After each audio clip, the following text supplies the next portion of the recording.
د شاه ټلویزیون قدرمندو لیدونکو سلامونه. پام وکړئ د دې مهال لنډو خبرونو ته. د بخښنې نړیوال سازمان له نړۍ غوښتي چې افغانستان کې د ښځو پر وضعیت چوپتیا ماته کړي او د طالبانو حکومت له بشري حقونو د سرغړونې په اړه حساب و کتاب تکینوي.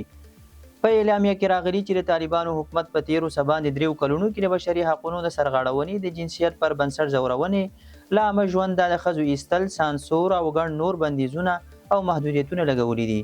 خو د طالبانو حکومت په وار وار دغه تورونه رد کړي بشري حقونو ته یې ژمنتیا ښودلې او له نړیوالو یې غوښتي چې د افغانستان په کورنیو چارو کې د مداخلې ډډه وکړي.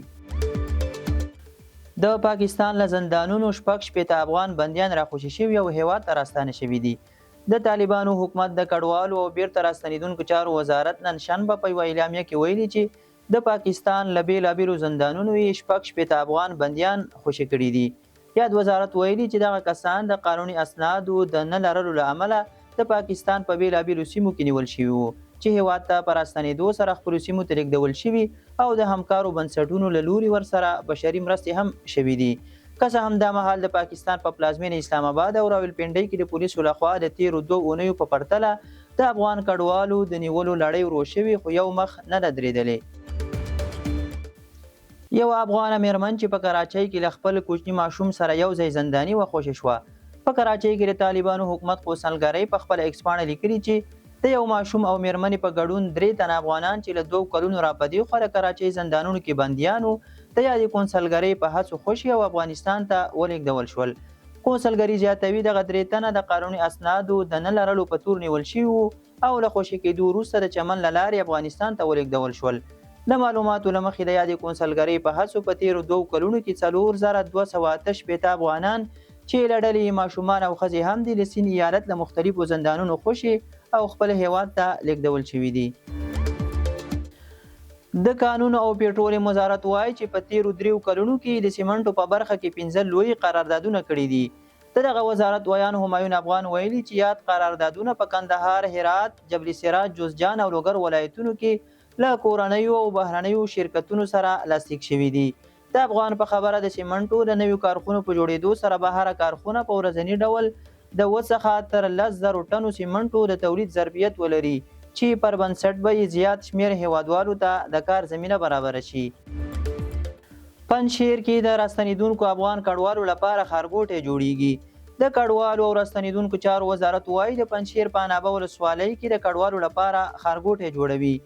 د یاد وزارت د خبرپاڼې له مخې د دې ښارګوټي لپاره د ځمکې د انتقال پروتوکول له کډوالو او راستنېدونکو چارو وزارت او د کرنې اوبو لګولو او مالدارۍ وزارت ترمنځ لاسلیک شوی دی. خبرپاڼه کې راغلي چې دغه ښارګوټی پر څه باندې 108 جریبه ځمکه جوړیږي. جرمني یو ځل بیا د مجرمو افغانانو یوه ډله وباسي. رویټرز د جرمني رسنیو په حواله راپور ورکړی چې دغه هیواد هوډ لري چې د مجرمو افغان کډوالو یوه بله ډله هم افغانستان ته ستنه کړي. راپور کې راغلي چې دغه افغان کډوال به د راتلونکي فبرورۍ میاشتې په 23مه د جرمني له ټاکنو وړاندې افغانستان ته ستانه کړی شي. جرمني په دې وروستیو کې دغه هیواد کې د افغانانو په ګډون د بهرنیو وګړو له لوري د تاوتریخوالي د زیاتېدو په غبرګون کې د کډوالۍ ضد سختو تګلارو ته مخه کړې ده. جرمني تر دې وړاندې هم دغه هیواد کې پر بېلابېلو جرمونو تورن 28 افغان کډوال افغانستان ته رالیږدولي وو. حماس او اسرائیل نن دوهمه ډله بندیان تبادله کوي. رویټرز راپور ورکړی چې حماس او اسرائیل به نن شنبه خپله 2مه ډله بندیان او یرغمل شوي تبادله کړي. راپور کې راغلي چې دغه تبادله کې به حماس د اسرائیلي پوځ 4 ښځینه سرتیرې او اسرائیل به 200 فلسطیني بندیان خوشي کړي. د بندیانو په لومړۍ تبادله کې حماس 3 اسرائیلي وګړي او د 9 فلسطیني وګړو په بدل کې خوشي کړي وو. امریکا د افغانستان په ګډون خپلې بهرنۍ مرستې په پراخه کچه بندې کړې.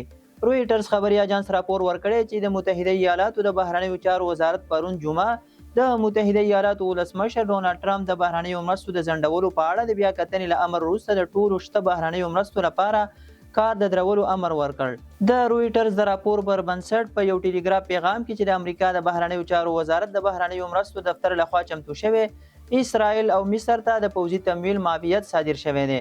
خو د افغانستان په ګډون کوم بل هیواد چې له امریکا څخه بشري مرستې ترلاسه کوي تر دې معافیت لاندې نه دی یاد شوي. دا اقدام په نړۍ کې د ډیرو خلکو په ځانګړې توګه د افغانستان د اتباعو چې د بېوزلۍ او لوږې په لوړه کچه کې ژوند کوي د ژوند ژغورلو لپاره د میلیارډونو ډالرو مرستې کمولو خطر له پایلو سره مخ کوي. د امریکا متحده ایالات په نړۍ کې تر ټولو لوی مرسته کوونکی هیواد دی او په 2013 مالي کال کې د نړۍ له بېوزلو او اړمنو هیوادونو سره شاوخوا 2 میلیارډ ډالر مرسته کړې ده. د امریکا مشرانو جرګې تر یوې جنجالي رایې اچونې وروسته د ولسمشر ډونالډ ټرمپ لخوا د دفاع وزارت لپاره نومان پیټ هیګسیټ ومنلو. هغه د جمهوریت غوښتونکو سناتورانو لخوا 3 مخالفې رایې ترلاسه کړې چې رایې 50-50 مساوي شوې او د ډونالډ ټرمپ مرستیال جی ډي ویس له یوې رایې سره نوموړی د امریکا دفاع وزیر په توګه وټاکل شو. هیګسیټ چې په افغانستان او عراق کې د یو سرتیري په توګه د جګړې تجربه لري وویل ښایي زه بشپړ انسان نه یم خو زه د ریښتینولۍ ته ژمن انسان یم. یو شمېر امریکایي سناتورانو ټینګار کړی چې هغه د دفاع وزارت د 3 میلیونه پرسونل د مدیریت وس نه لري.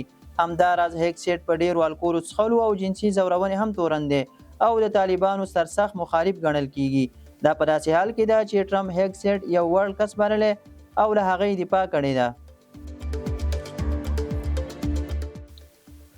پوتین ویلي چې د اوکراین مسئلې په اړه د خبرو اترو لپاره چمتو دی.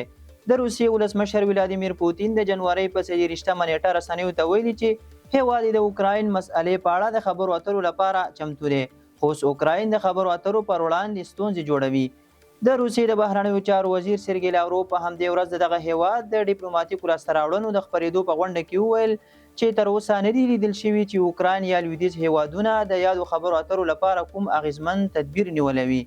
د نوموړي په وینا لویدیځ هیوادونه په دوامداره توګه اوکراین ته پوځي مرستې برابروي او د اوکراین مشرتابه د مشروعیت په اړه جنجال نه دی حل شوی. دا په داسې حال کې ده چې د امریکا ولسمشر ډونالډ ټرمپ د اوکراین او روسیې جګړې ختمولو لپاره 100 ورځې ضرب الاجل ټاکلی دی. متحده عربي اماراتو د جمعې په ورځ د جنوري په 23 اعلان وکړ چې په لبنان کې خپل سفارت بیا پرانیست. د متحده عربي اماراتو د بهرنیو چارو مرستیال وزیر عمر عبید الشمسی وویل د سفارت بیا پرانیستل د دواړو هیوادونو ترمنځ د دوه اړخیزو همکاریو د پیاوړتیا په لور یو مهم ګام دی. متحده عربي اماراتو د څو نورو خلیجي هیوادونو سره یو ځای د 2021 کال په اکتوبر کې له ریاض سره د یووالي لپاره له لبنان څخه خپل ډیپلوماتان راوغوښتل. دا اقدام وروسته له هغه وشو چې کله لبنان یو وزیر په یمن کې د سعودي عربستان په مشرۍ پوځي مداخلې باندې نیوکه وکړه. راشد خان د 2023 میلادي کال په لوبډله کې غوره شوی دی. د کرکټ نړیوالې شورا د 2023 میلادي کال شل اوریزو لوبو په غوره لوبډله کې د افغانستان کرکټ ملي لوبډلې د شل اوریزو سیالیو لوبډلمشر راشد خان هم شامل کړی دی. په دغې لوبډله کې له هند څخه 4 لوبغاړي او له انګلستان، ویسټ انډیز، زیمبابوې، پاکستان، سریلانکا او استرالیا هیوادونو څخه یو لوبغاړی شامل دی. د کرکټ نړیواله شورا د کال غوره لوبډله کې د لوبغاړو ټاکنه د لوبغاړو خپل فارمیټ کې د وروستیو لاسته راوړنو پر بنسټ کوي. تر دې وړاندې 3 افغان لوبغاړي رحمان الله ګوربز، عظمت الله عمرزی او الله محمد غضنفر هم د دغې شورا د یو ورځنیو سیالیو د 2023 کال په لوبډله کې غوره شوي وو. د شال ټلویزیون قدرمن لیدونکو دا او د دې مهال لنډ او مهم خبرونه تر بیا ښې چارې